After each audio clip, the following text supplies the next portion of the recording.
Hey, this is Steve, Nashville, Tennessee, and you're listening to Count It Off.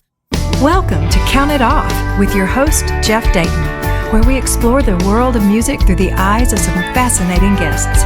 So, get tuned up and let's count it off. Well, thank you, Marcia. Thank you, Steve. Jeff Dayton here. Count It Off is always coming to you from Nashville, Tennessee, or somewhere around the world, sometimes remotely. And today I thought I'd share with you my Lee Greenwood story, me and Lee.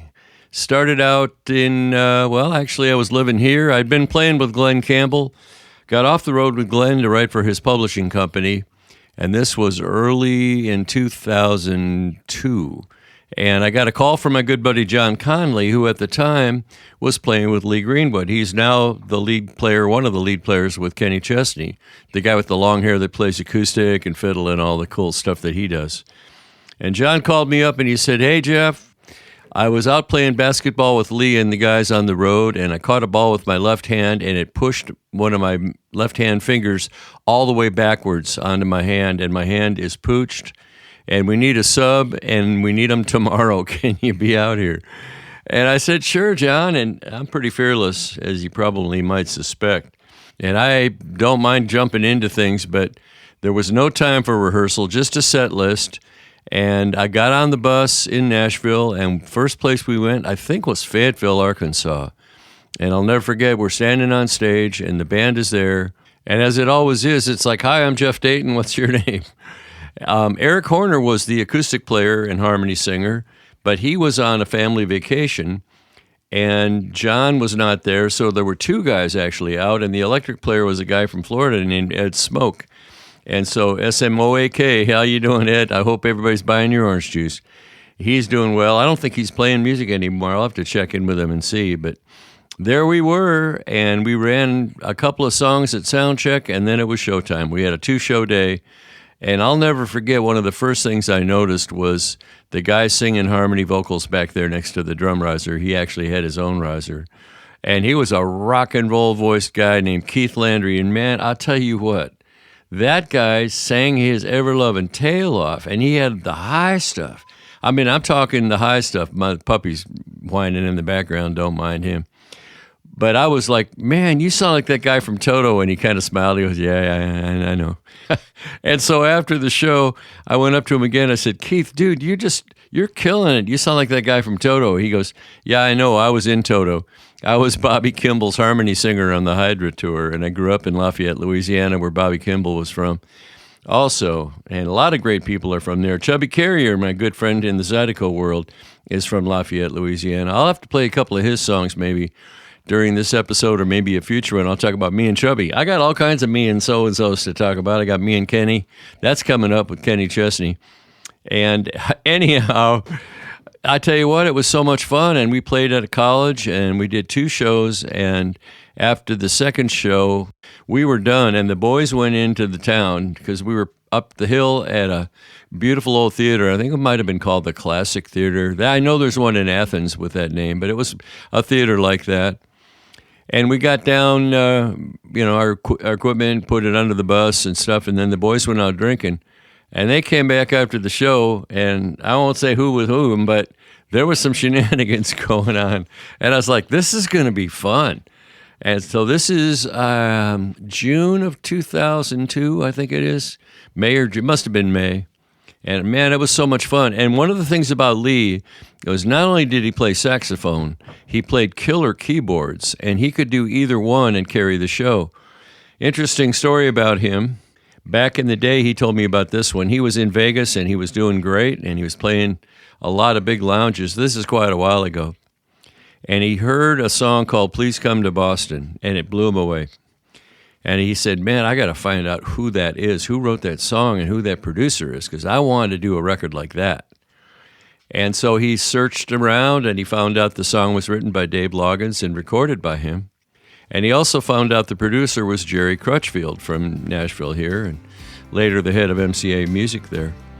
And Jerry was from Paducah, Kentucky, where Eric Horner was also from. I remember playing there with the band and getting all Eric's friends there.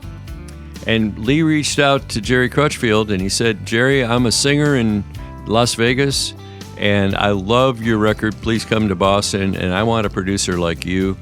And so I would like to buy you a plane ticket to come to Las Vegas and see me sing. And Jerry answered him, this is according to Lee, and said, well, don't worry about buying me a ticket. I'm heading to LA pretty soon anyway. I'll stop off and see you on the way. Once he got out to Las Vegas, he said, I was really impressed by this Lee Greenwood guy. I got to talk to Jerry about it some years later. It was so much fun. Anyway, he said, I'll sign you to a publishing deal and we'll see what we can get going. You write good songs and you've got a great voice. One of my favorite Lee Greenwood stories. I should mention, too, that it really helps to have your ears on when you're doing your daily listening. Back in Scottsdale, I remember I was living in Phoenix at the time, and the two best bands in town, which in my opinion were J. David Sloan and the Rogues and the Herndon Brothers. And if you were going to jump up on stage with those guys, it was kind of like, how well have you been listening to the radio? Because they were going to call a song you'd never played, or maybe it was an old song you'd never played, and they were going to want you to know what to do. And that served me well, being able to listen. Matt McKenzie was one of the people with the best ears I've ever known. He was in J. David Sloan and the Rogues, and later Lyle Lovett on the staff of the Grand Ole Opry, a great bass player. He toured with everybody from Don Williams, you name it. Ricky Skaggs, just tons of people. Patty Loveless, wonderful guy. And he would always save my butt when I jump up on stage at Mr. Lucky's, and he'd have all the chord changes for me. He'd say them out of the corner of his mouth.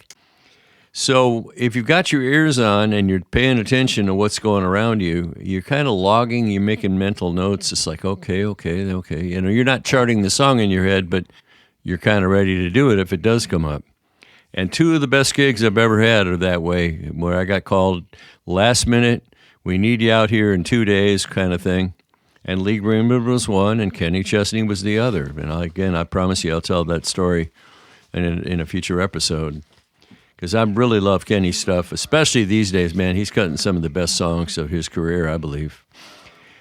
And that's what happened with Lee. I had to dance right out on a skinny branch in front of everybody, and Lee would turn to me for the solo, and I had to do something.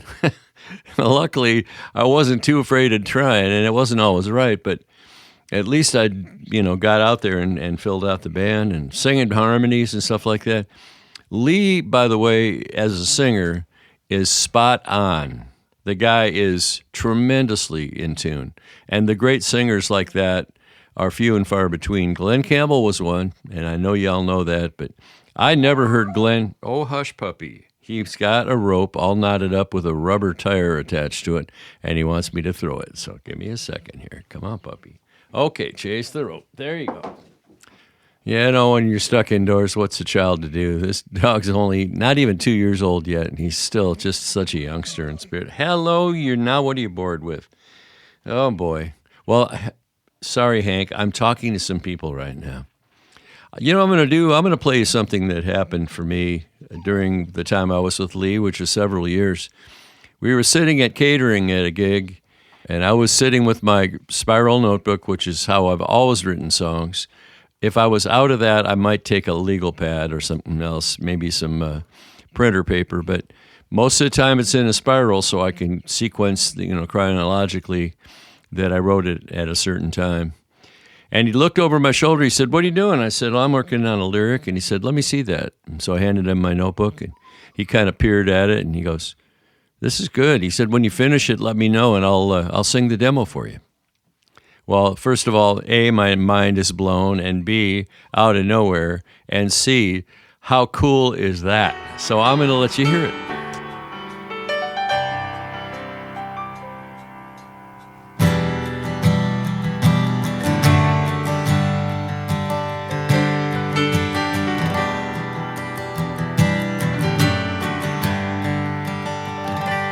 We were unstoppable. Anything was possible. We had so much soul. We were as good as it gets. Somehow here we are, a million miles apart. And it hurts my heart to see it end like this. Just look at all I'll miss. Midnight walks on a moonlit beach, pillow talks when you were loving me, surprise I love you notes a glass of wine and a single rose. All those hours on the phone, the sweetest smile I've ever known.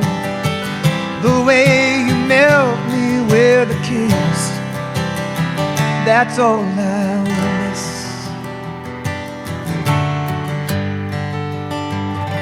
We had our little place, it felt so warm and safe. But like a dream in the light of day, no, it didn't last. We could say who's right or wrong, we could say we're moving on. Either way, your good thing's gone, and it won't come back. But I still wish I had Sunday drives on a summer day, winter nights we'd light the fireplace. The way you read my mind with one look in my eyes. Your reckless laugh, your silly jokes, the rush I felt down to my toes. The things a heart just can't forget. Honey, that's all I'll miss.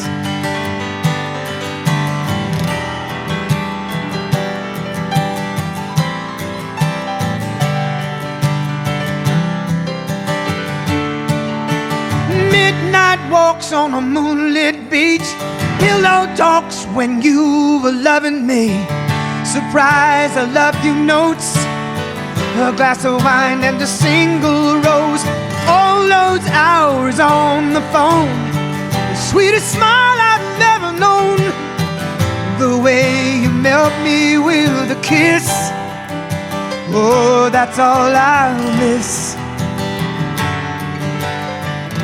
The way you melt me with a kiss, oh, that's all I'll miss. Yeah. Gotta say, wow, it's good to hear that song again. It's been a long time. I was the solo writer on that one, and Lee just did me a huge solid. That's Doug Carter, by the way, tremendous keyboard player, and he's still in Lee's band all these years later. Well, let's see, I left in 2005, I think. So that would put it at, 20 years ago. And Doug is still out there doing that. He's also in a couple of other tribute bands. And you can tell what a great keyboard player Doug is. That's really some fine playing, Doug. Thank you for doing that one. That was over at MCA Music, which was on 17th Ave at the time. And one of those little houses that's all been scooped up and dug out, and they threw some monstrosity in there. Oh, I miss you, Music Row. I started coming to Nashville in 1983 when the band that I was in, High Noon, won the Wrangler Country Showdown. And we got ourselves a free van for a year from Dodge Trucks. It was lined with Levi's denim material, which was our Levi's connection. And we got to come to Nashville and play on stage at the Acuff Theater back when the park was still here, the Opryland Park over there, and be part of the Grand Ole Opry final celebration of that year. And Dave Watson and I both started checking into the publishing world, and he met some of the guys at Acuff Rose, including Jim Vino, who I'm going to tease Dave, but he called him Jim Vinanu for, I think, 5 years after that. And we all made good connections, and I got bitten. I got bitten with the Nashville bug, I tell you what. And so I've been coming here solid since 84. That's the year that I got my George Strait cut. And I moved here in 2000, so total of 41 years writing songs here. And I miss those old days. I miss when the streets were, twice as wide with the welcome, publishers would welcome you in. Hey, come on in, play me a song. And you could sit in their lobby and talk to them and some of the other writers. I remember one of the first places they were really cool to me was over at Dick James Music, and Pat Finch was the plugger there. Pat's been a major publisher for a long time on his own. And he said, come on in. Let me introduce you to Rich Grissom. And Rich was from Oklahoma, one of the sweetest dudes. I miss him like crazy, and a lot of us do. Jody Williams and I talk about him a lot, too. And Rich was a super cool guy, and we got to writing, and I got there that day nervous as heck because this is my first big-time songwriting partnership. It's kind of a blind date get some coffee, go into a little room with maybe a couch or a couple of soft chairs and a little coffee table. And Rich said, "Hey, come on in, son. Let's write us a good song." Oh, man, I miss him. He was one of the, I'm going to say it again, he's one of the sweetest guys ever. And those were the old days on the street. I remember Charlie Bragg was up there at Iffen Music, and Danny Davis had Air Music, and these guys would welcome you in. And one of the Denny brothers, I think it was Jim Denny, across the street, the people over at Mel Tillis's company, Sawgrass Music, and Music Row had old houses up and down both sides of the street. There were very few big corporate buildings, and today there are so many, and those old houses are gone or converted to something else. And NSAI, which was up there at the Music Mill, the house that Harold Shedd built where all of Alabama stuff was done in the old days, that used to be over on 18th Avenue and right there by Wild Tracks. That was in a little house over there. And I remember Cheryl Blackman was the front desk guy, and he's an independent plugger these days. And Richard Helms was the front desk guy. These are just like $1 an hour jobs for everybody coming to town. And Richard ended up in A&R at Warner Brothers. I'm not sure where he ended up, but so many memories. And I wish it were that way still, because the welcome here was different from what it is today. And I'm not saying that it's a bad place to come to at all. I mean, it's the town of opportunity. It's the place where everybody's dreams come to roost for a while, and we all come here and we check it out. And no matter where you're from or what year it is, really, everybody comes here with the same hope in their heart. And I've been doing that for a long time. Anyway, with Greenwood, we had so much fun. I'll never forget, Mark Honeycutt was a drummer, and we had a blast, man. Mark and I would love to play golf, and we were up in Ohio where the Longaberger basket people are, and I can't remember if the town's called Longaberger or not, but they had their own private golf course. And they said, "Who wants to play golf?" And Mark and I were like, "We do." And so we were out there the first thing in the morning. Of course, I didn't have any golf stuff with me, so I'm wearing tennis shoes. And we're out there when the dew is still on the ground and the guys are just mowing, and the only thing across the fairways was dew and deer tracks. And I got done with about 5 holes, and my tennis shoes were soaked right through my socks to my feet. And we just had a great time. Another time, we got to St. Louis, and this is probably 2004. And I think it was July 4th, and it was Fair St. Louis is what they called it. And we got in that morning, and we were playing that evening underneath the arches. And they said, "Who wants to go to a ball game?" And Mark and I said, "We do." And so they took us over to the old Busch Stadium, which has now been imploded, and it's gone replaced. I don't know if it went on top of the new stadium, went on top of the old one or what. But anyway, we got over there, and Lee, of course, was with us. And they brought us in the clubhouse and just fed us and fed us and fed us. And then we walked out on the field before the game, and the Cardinal mascot is out there. And I'm getting to take selfies with Mark and the Cardinal. And Lee is singing before the game, of course. That's why he's there. And then they took us up to the owner's box, and there's more food. And it was a really, really cool day. And I remember it was a pitcher's duel against Los Angeles, and so it wasn't a high-scoring game, but, man, it was an unforgettable day for me. And then we're finishing up our show, and I think the symphony was there because usually they're fireworks, and they're doing all the big stuff.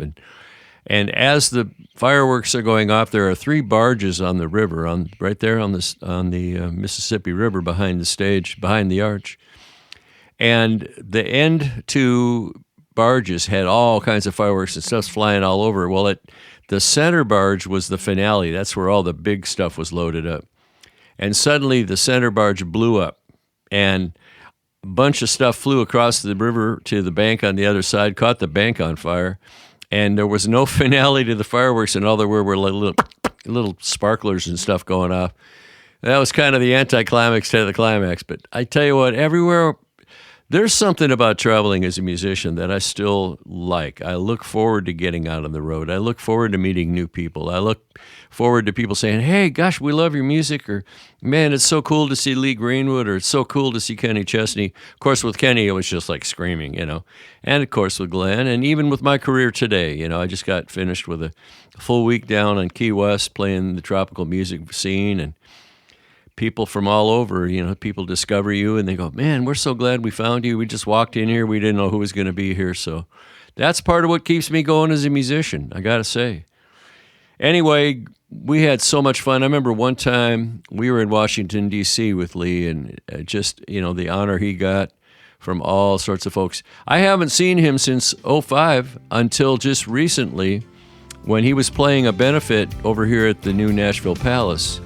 And I went up to him and gave him a hug and surprised him, and hey, Jeff, it was kind of fun to see him again.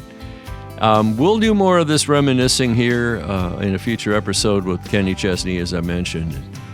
But I appreciate you listening. Hope you enjoyed the song that Lee sang for me. You won't hear it anywhere except on a future record that I'm going to put out called My Songs, Other Voices. And meanwhile, hope you all have a good time. Stay tuned right here to Count It Off. Thanks for listening. Please share the channel. And I'm going to ask David Sandler and Marcia to take us out. Thanks, you guys. We'll see you next time. Bye, everybody. Hey, babe. Thanks for joining us, and we hope you enjoyed this show. We invite you to check out all the other episodes and share this channel with all of your friends. Until next time, peace.